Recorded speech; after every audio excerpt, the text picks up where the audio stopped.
ధన్యవాదాలు అధ్యక్ష. మొదట ఫరూక్ గారికి ముఖ్యమంత్రి గారికి ధన్యవాదాలు తెలియజేసుకుంటున్నాం అధ్యక్ష.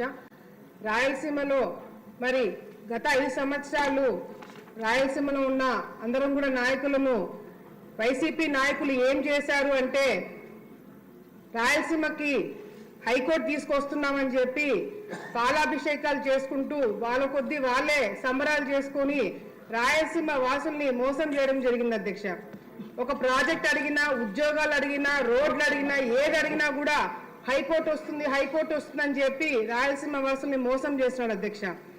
మరి ఆలగడ్డలో గత 5 సంవత్సరాల్లో మరి ఎమ్మెల్సీగా పనిచేసిన వ్యక్తి అయితే ఓపెన్ గా స్టేట్మెంట్ ఇచ్చి హైకోర్టు ఆలగడ్డలో పెడతానని చెప్పి కూడా స్టేట్మెంట్ ఇవ్వడం జరిగింది అధ్యక్ష. అంటే ఎంత సిల్లీగా ఏదంటే అది చెప్పచ్చు అని చెప్పి ఒక ఉద్దేశంతో గత వైసీపీ నాయకులు నిన్నారు అధ్యక్ష. మొదటి నుంచి కూడా బెంచ్ ఇస్తామని చెప్పి చంద్రబాబు నాయుడు గారు మొదటి నుంచి చెప్తూ వచ్చారు అధ్యక్ష. మరి ఈ రోజు బిల్లు ఆమోదం చేయడానికి మేమందరం కూడా స్వాగతం చేస్తున్నాం అధ్యక్ష. ముఖ్యంగా రాయలసీమలో ఏదైతే ప్రాజెక్టులు కానీ, రాయలసీమలో ఉద్యోగాలు కానీ ఏది వచ్చినా కూడా తెలుగుదేశం పార్టీ ప్రభుత్వంలో ఉన్నప్పుడే వచ్చినాయి అధ్యక్ష. వైసీపీ నాయకులు ఈరోజు రాయలసీమకి ఏమీ చేయలేక చేతగాక రాయలసీమ వాసులు అని చెప్పి పేరు చెప్పుకున్నారో అదే రాయలసీమ ప్రజలు వాళ్ళకి బుద్ధి చెప్పారని చెప్పి కూడా సభతో తెలియజేసుకుంటున్నాం అధ్యక్ష. ధన్యవాదాలు అధ్యక్ష. ఎమ్మెల్యే గారు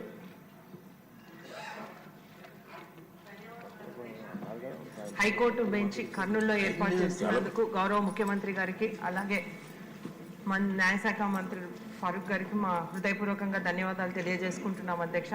2014-19లోనే అధ్యక్ష తెలుగుదేశం ప్రభుత్వం అధికారంలో ఉన్నప్పుడే రాయలసీమ ప్రాంతానికి హైకోర్టు బెంచి అలాగే రాయలసీమ ప్రజలకు సత్వర న్యాయ సేవలు అందించే విధంగా చర్యలు తీసుకుంటామని మన గౌరవ ముఖ్యమంత్రి నారా చంద్రబాబు నాయుడు గారు హామీ ఇవ్వడం జరిగింది అధ్యక్ష.